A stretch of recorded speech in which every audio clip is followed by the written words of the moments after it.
In less than an hour, we will head to Vikings camp, taking you live onto the field to see everything they're doing around 3:15 p.m. Eastern. And before that, we get an inside look with their head coach, Kevin O'Connell, who's joining the show right now. Coach, we appreciate you taking the time ahead of your practice today. There was something that you said recently that I really liked, where you were talking about JJ McCarthy, who, of course, was your first-round draft pick. You've also got Sam Darnold, who could be an option at quarterback as well. But you said you would have a feeling about when to start JJ. And I loved that because obviously coaches have those instincts.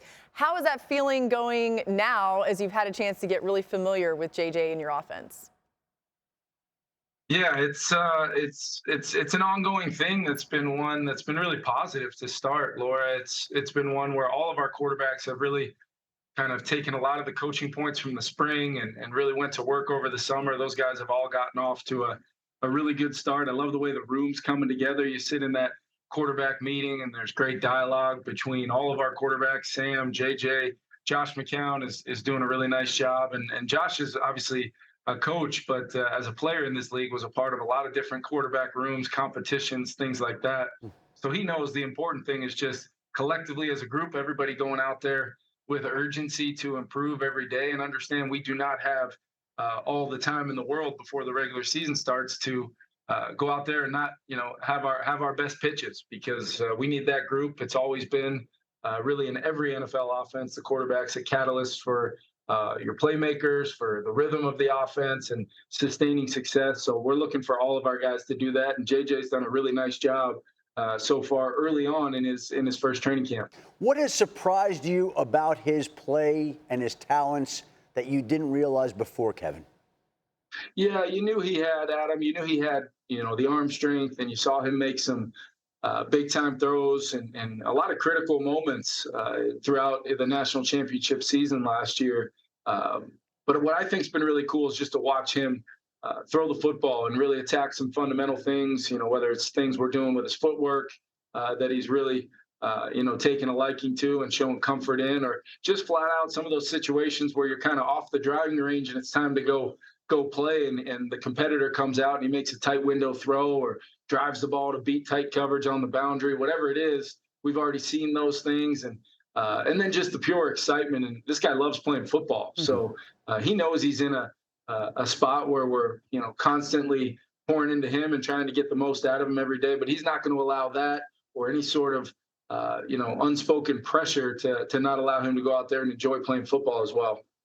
Kevin, hey, it's Louis Riddick, man. It's good to see you. Good to see you. I got a chance to talk to Josh McCown, and you just mentioned him, and it just triggered this memory. I talked to him at the Combine, and he told me one of the things that he loves about working with you and working within this system is the fact that it gives quarterbacks answers, that they never feel as though they don't have an answer for whatever is happening to them on the field. Can you explain to our audience, because I thought that was fascinating, that people need to hear this from someone like you? Like, what did he mean by that? What does he mean that you guys have a system that gives guys answers that help them? Well, I think the starting point is having a system that you believe in, which we do here. You can get caught up. There's so many great offenses and great coaches around the league. You can get caught up sometimes in seeing things on tape or seeing the way maybe your opponent's attacked and trying to either duplicate that or get outside of the framework of what your identity is. And I think that's what most good offenses have, Louis, is they've got an identity of what they really want to be. And then you can work towards that and go earn it every single year this time of year. But as far as the quarterback's role, and maybe it's my background, but I've been around some great coaches that didn't play quarterback, but the ultimate goal is to make it quarterback friendly. So when the ball hits their hands, they have ultimate clarity. No matter what the defense decides to do, they know what their progression is. They know where the ball needs to go. They know whether they're blocked up or not.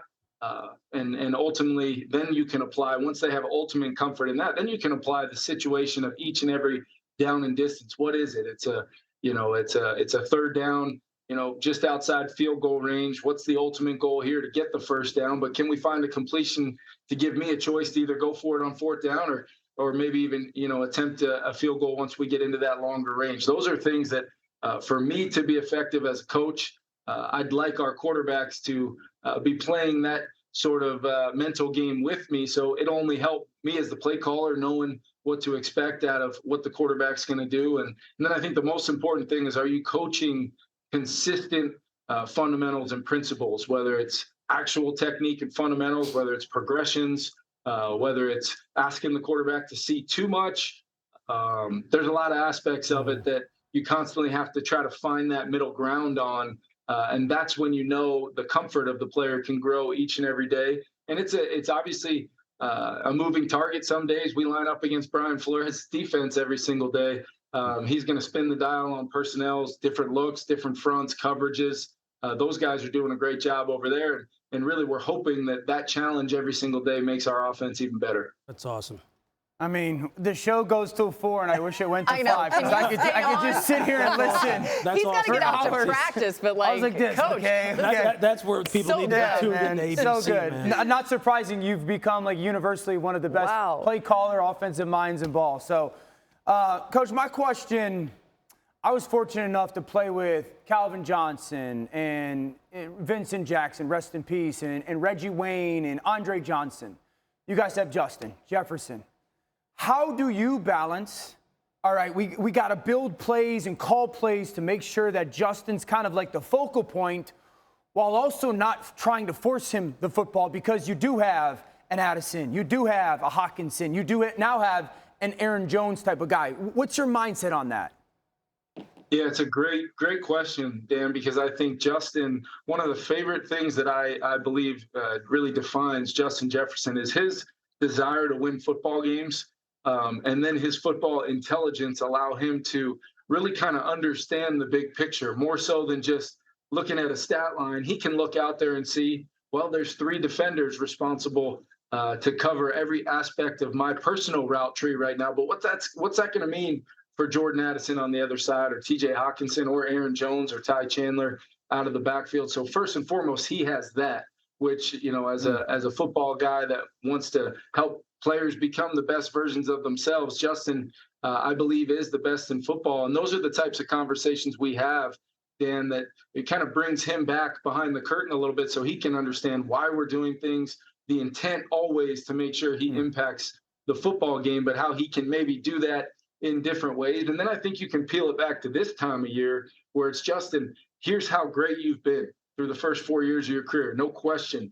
But let's really focus on this aspect of your game. Maybe it's a release plan. Maybe it's understanding how to, you know, have some sameness and marriage to your route depths and your stems to different routes, and how you can start really taking your artistry to a next level, because that's really how he plays the game. And we've got a great receiver coach in Keenan McCardell that played a long time in this league. And Dan, as you know, with some of those guys that you listed, that you played with, the best part about those guys, what made them truly great, was their desire to be one of the best and to go work at it every single day.